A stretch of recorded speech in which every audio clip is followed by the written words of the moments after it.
Seja bem-vindo a esta série que fala do livro Atos dos Apóstolos de Lucas, o Espiritismo e a Mediunidade. Eu estou reforçando sempre assim, porque o Atos dos Apóstolos, sem sombra de dúvida, é um belíssimo livro. Não é só um livro da história do cristianismo nascente, não é só isso.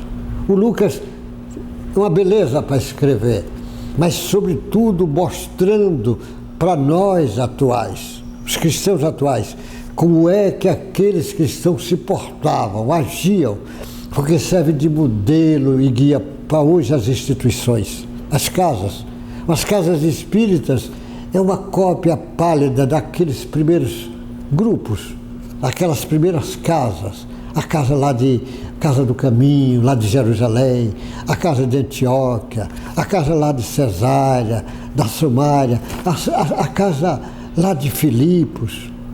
Você vai vendo, depois a casa de Coríntios, você vai vendo várias casas que servem de modelo. O Espiritismo é como se repetisse aquilo, é como se ali fosse modelo para o centro espírita, para um trabalhador espírita.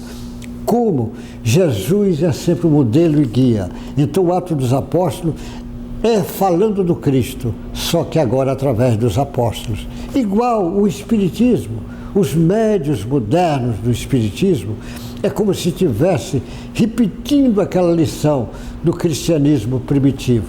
Então, na realidade, os médios modernos estão a serviço do Cristo, igual aqueles apóstolos no início estavam a serviço do Cristo.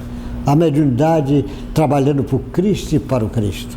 Só que a mediunidade sempre existiu, mas a partir de Allan Kardec ela começa a ser entendida. Então nós vamos ver nessa sequência, no capítulo 17, do livro Atos dos Apóstolos, do Lucas, traduzido por Ferreira, no versículo 10, até o versículo 15, nós vamos ver escrito assim, o Lucas escreve e o Ferreira traduziu.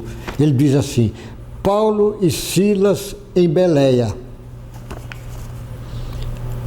Lembra que o Paulo estava lá na cidade, teve que sair. Ele diz: logo durante a noite, os irmãos enviaram Paulo e Silas para Beléia, porque ele estava em Tessalônica e os fariseus radicais queriam puni-los. Então eles mandaram ele embora. Eles foram à noite, os irmãos enviaram Paulo e Silas para Beléia. Durante a noite. Muitas vezes o Paulo saiu de noite, de madrugada. Logo no início, uma das primeiras coisas, o Paulo tem que fugir dentro do cesto, atravessar a muralha lá de Damasco para ir embora. A muralha. Parece incrível. O Moisés começa o trabalho dele do cesto de Vime, o Paulo também começa lá no cesto de Vime.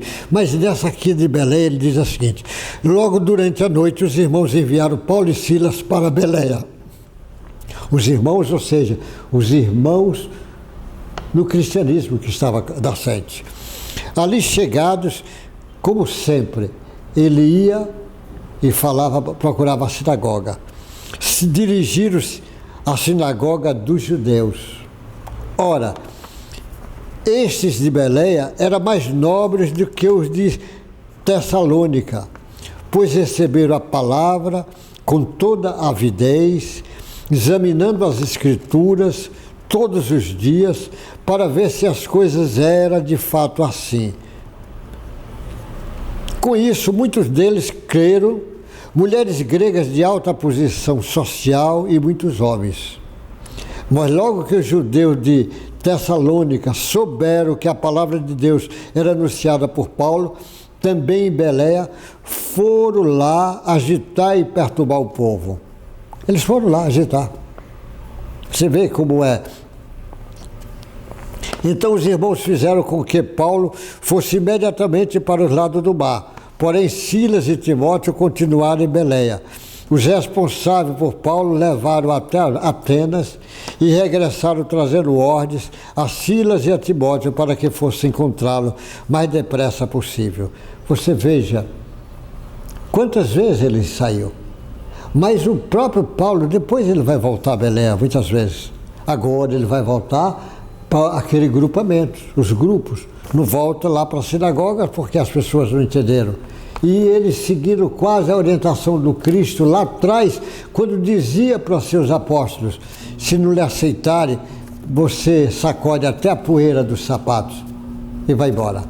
Porque é assim que funciona. Ele está trazendo. A técnica do Paulo era sempre a mesma. Começava falando nas sinagogas, porque as pessoas entendiam. Depois dali ele saía, ia formando grupo, estudando com grupo, solidificando o grupo, para depois ele ir embora. Tinha lugares que ele demorava 1 mês, 2 meses, 6 meses, 1 ano e meio, dependendo do local. Ele ia trabalhando, preparando ali, e aí esses grupos, na maioria das vezes, o Paulo se mantinha trabalhando, fazendo as cabanas, que ele sabia essa parte artesanal, de trabalhava com couro, e vivia do trabalho dele.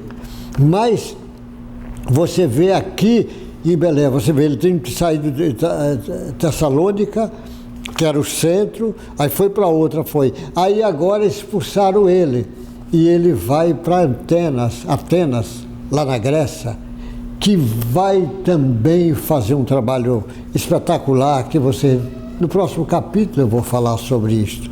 Mas você vai ver sempre o fenômeno mediúnico é interessante. Quando você começa a entrar na frequência do Cristo, ensinar as coisas do Cristo, na frequência do Cristo, você vai desagradar, as pessoas não ficam satisfeitas, as pessoas que não estão nessa frequência, que estão na frequência egóica, ela sente violentado, e eles não entendem e perseguem.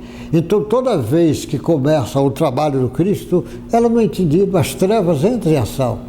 E às vezes, onde ele encontrava os maiores adversários, no meio do próprio judaísmo, que na realidade o Cristo veio para esclarecer o próprio judaísmo, que as leis, ele não veio para destruir leis, ao contrário, veio, mas para fortificar. Mas eles pegavam e colocavam Moisés como a figura máxima, e o cristianismo mostrava que na realidade Jesus é que é superior. E é, sem sombra de dúvida, Jesus é um espírito bilhões de anos na frente de todos nós.